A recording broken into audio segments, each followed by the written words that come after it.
I really don't deserve this. I've been so naughty all my life.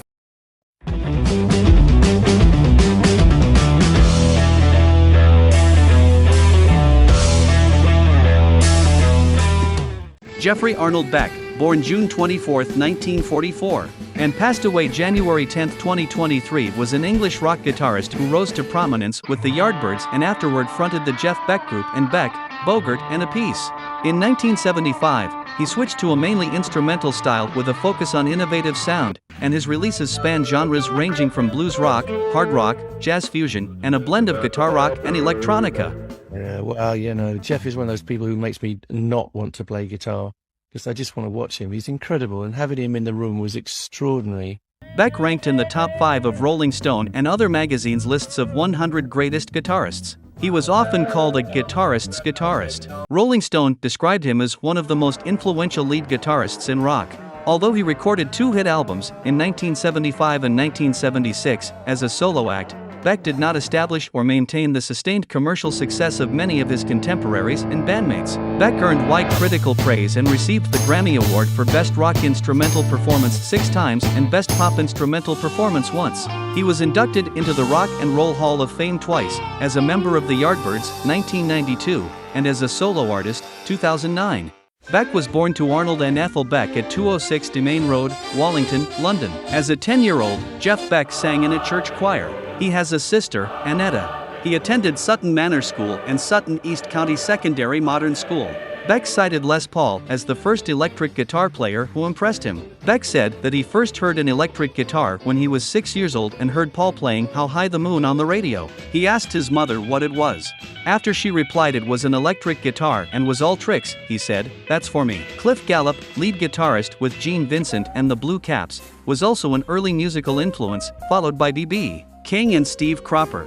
Beck considered Lonnie Mack a rock guitarist who was unjustly overlooked and a major influence on him and many others. As a teenager, he learned to play on a borrowed guitar and made several attempts to build his own instrument, first by gluing and bolting together cigar boxes for the body and an unsanded fence post for the neck with model aircraft control lines and frets simply painted on it.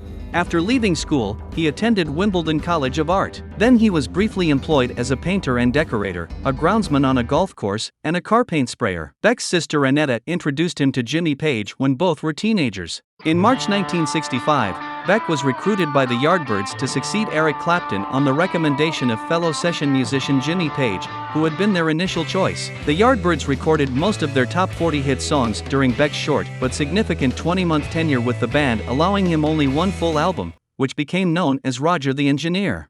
In March 1965, Beck was recruited by the Yardbirds to succeed Eric Clapton on the recommendation of fellow session musician Jimmy Page. Beck was fired during a U.S. tour for being a consistent no-show, as well as difficulties caused by his perfectionism and explosive temper. In 1967, he recorded several solo singles for pop producer Mickie Most, including Hi-Ho Silver Lining and Tallyman, which also included his vocals. He then formed the Jeff Beck Group, which included Rod Stewart on vocals, Ronnie Wood on bass, Nicky Hopkins on piano, and Ainsley Dunbar on drums.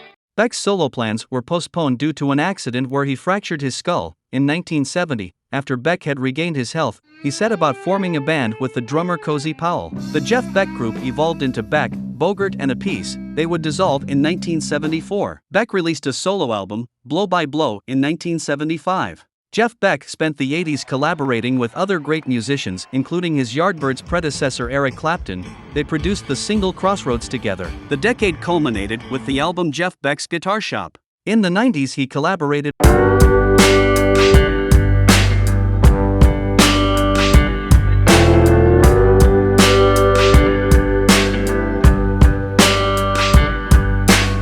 into the Rock and Roll Hall of Fame in 2009. Beck's album, Emotion and Commotion, was released in April 2010. In the 2020s he collaborated with Johnny Depp and Ozzy Osbourne. Beck died from bacterial meningitis at a hospital near Riverhall on January 10, 2023, at the age of 78. If you enjoyed today's show, please subscribe to my channel and click the bell to stay informed of upcoming shows. Also, check out the Carl Vincent Vampire Hunter merchandise in the links below. Until next time, this is Kevin Gibbons saying live long and prosper. May the force be with you and keep reaching for the stars.